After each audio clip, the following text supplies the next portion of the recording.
One Piece is an anime I don't really talk about on this channel. Not because I don't like it, not because it's too long, but it's just something I take kinda casually. I've been watching One Piece for a while now, and I've been stuck on Thriller Bark for a while now too. I can't get past it because this shit is mid, but from all I've watched, I love One Piece, and I totally understand why other people love it too. Now going on to something people despise, Netflix. Believe it or not, this is not the first anime Netflix has dabbled with. Here are a few honorable mentions: Bleach, Fullmetal Alchemist, Cowboy Bebop, and a couple more failures to capitalize on anime gooners. I don't think that anyone's asked for these shows to be in live action, but if you did, I just want to talk to you. One-on-one. No. I've never been a fan of live action stuff, so none of these shows really piqued my interest. I usually just scroll past and say, ew, why did they make people act that out? And the CGI looks awful. And I imagine a lot of people said the same thing while mindlessly scrolling through Netflix. There's been a lot of talk about the newest installment of the One Piece Empire, and the same thoughts and concerns were brought up. Who asked for this? How will the CGI look? How far will they get? And why would they make this into a live action series? I think that these are valid questions by the fans, and I think they do have the right to be a little scared about another retelling of their favorite story. Ultimately, the verdict can only be concluded after it's watched in its entirety. So that's what I'm doing today. Watching the show and giving my opinion that will represent all anime fans across the world. I'm going to look at the show in a vacuum as well as compare it to the actual show, because it wouldn't be fair to only do one. Some things might be better in the show and might be better in the anime. But before we get into it, subscribe so I can keep making videos just like this. Without further ado, One Piece. Is it worth the watch? I had a conversation with my boss telling me that I should only form an opinion about something only when I finish it. So here's what I'm thinking before and during the first episode. It looks amazing. I heard that they used real locations to make all the sets, and the payoff was truly spectacular. I really like how grandiose everything feels, especially compared to the simpler aesthetic of the actual show. They both have their distinct charm to them, and I believe it works well in the live action's favor. We aren't just getting a one-to-one translation from anime to real life. I like most of the character designs too. Again, not one-to-one, but accurate, while still being functional and plausible. I think I like Zoro's design the most, and all his outfits look really good, but at the same time, very comfortable. And since we're on it, let's go a little more into the characters. I think that the characters and the pacing suffer because of each other. And since the show is so condensed, it results, in my opinion, in oversimplified versions of the crew. They understand who these characters are, but not why these characters are the way they are. There's no real solution to this because they can't just make the show longer, but then they do have to reach certain points in the series in a reasonable amount of time. But let's go one by one on each of the main characters. Luffy. Dude, trust me, bro. Luffy is the main draw of the show, and a lot of the reason why people stick around in the anime is because he's such a likable guy, especially in the beginning of the show. But I really think they miss on the reason why he's a good guy. The best example of this in the anime is when Buggy invades the town and the dog is defending the shop. Long story short, Luffy knew how much the dog wanted to protect the shop and how much it meant to him. Instead of saying, oh, I'm a good guy, I'm gonna help this dog, he tells the guy, now this dog will never get his treasure back. And then he rots this shit expeditiously with maximum efficiency. That scene shows me that Luffy is a good person with good morals, instead of him occasionally saying, yeah, not all pirates are bad, and doing something immediately after.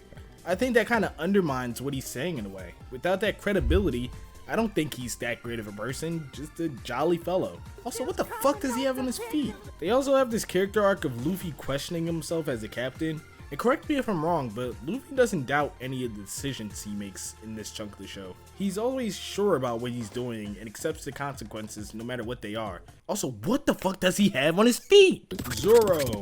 Why so serious?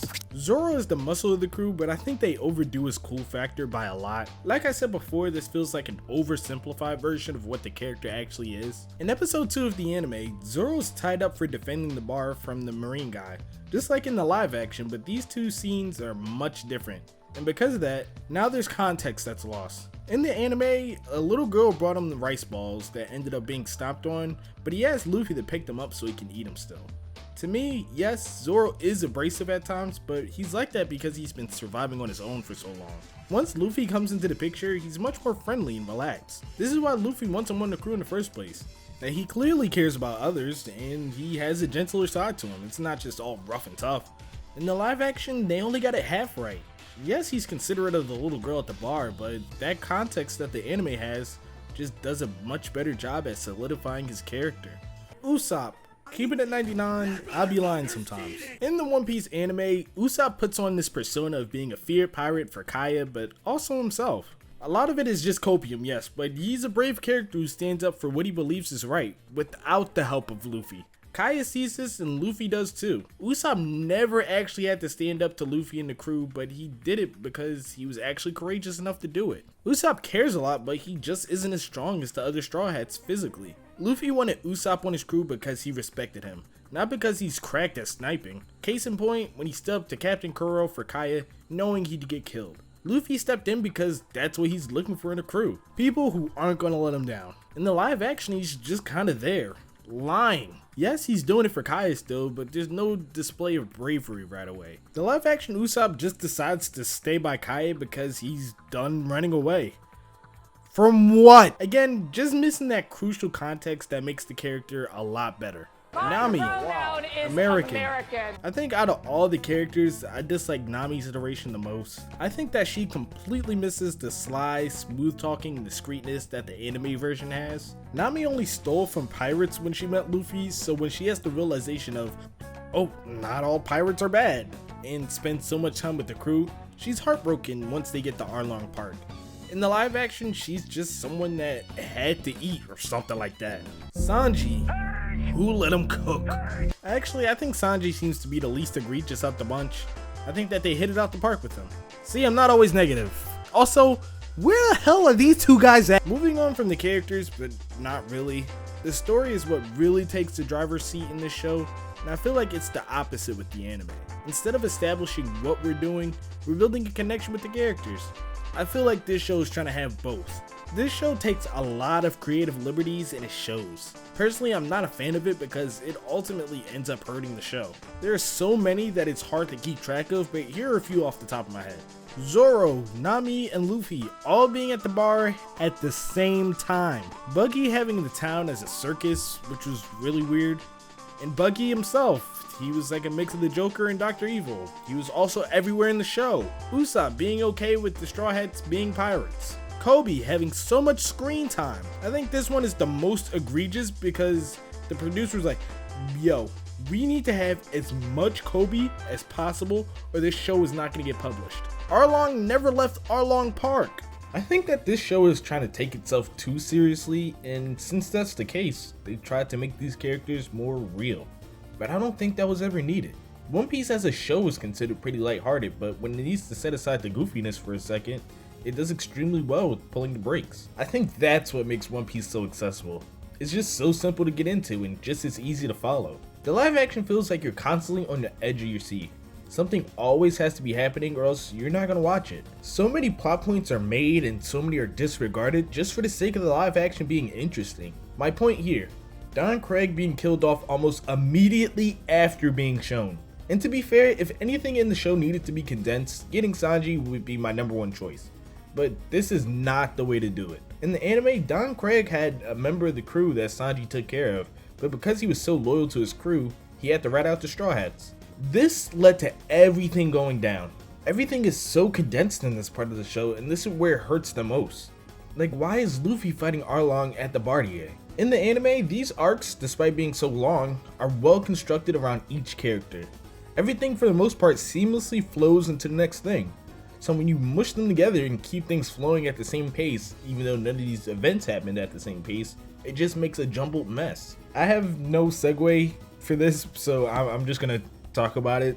The CGI, there are times where the CGI looks kind of awful, but they do try to use it sparingly, which is nice. Personally, I didn't think it was too bad, especially like the first episode when they were fighting the Marines. It got me a little giddy watching it, I can't even lie. I can't wait to see you at draft night. There are times where it's just like they did not give a shit. Zoro's swords and Usopp killing the fish guy, it was like a mannequin or something. I don't know. It wasn't that bad in my opinion. I didn't talk about the casting because everybody casted seemed to be the optimal choice. Everybody was also biblically accurate, which was nice. Do I think that this show is going to get a second season? Yes. I don't think this is going to be the last time we see these characters in live action. And I'm okay with that. And so are most people. Everyone that I talk to really likes the show and overlooks the flaws. And I think that's okay too. If you like the show, knowing that there are flaws, I really think that's okay. I think that's fine. But if you think that the show is flawless, or you think that the flaws aren't that bad, and you still like the show, I think that there's some evaluation that needs to go on with you. Because don't get me wrong, the show isn't bad. But I think that people are blinded by like, oh, everything looks so good. All the cast members, they look like the characters. You know, this was a great adaptation. When, personally, my opinion, I don't think it was a very good adaptation at all. Like, I think it does have its own aesthetic, its own style, but One Piece is notorious for having that quaint, that old-timey feeling to it, you know? Like, this felt like it had more Netflix genes than anime genes, if you know what I'm saying. Like, it felt more akin to a Netflix show rather than being adapted from an anime that already exists. And hey, that's fine. If that's what they were going for, hey, the pacing is still awful and nothing's gonna fix that. And I think that people who don't think the pacing is bad, I think those people watch their YouTube videos on 2x speed. I actually kind of like this show despite the myriad of problems. I think that this was an okay experience, but I probably wouldn't watch it again. Like I said before, I think that there's potential for a season 2. But I hope they fix the pacing issues because that really brought down the show for me. This show is not for hardcore One Piece fans. Like, I'm not even a hardcore One Piece fan. I don't consider myself that, but it's so hard to overlook the flaws as just a normal fan, somebody who enjoys watching anime. I didn't think that the creative liberties would detract from the experience so much. I'm sure if you've never heard of or seen One Piece before and started with this show, you'd be ready to watch the anime. In that regard, the show accomplished all it needed to. I would recommend One Piece to someone like my grandmother because it isn't a bad show, it's just not true to the source material. And yes, before you get your panties in a twist, I know Oda overlooked the production of the show. That still doesn't make everything all better. So, One Piece, not a bad job. Now we gotta wait for the murder of my favorite show to ever exist. Great.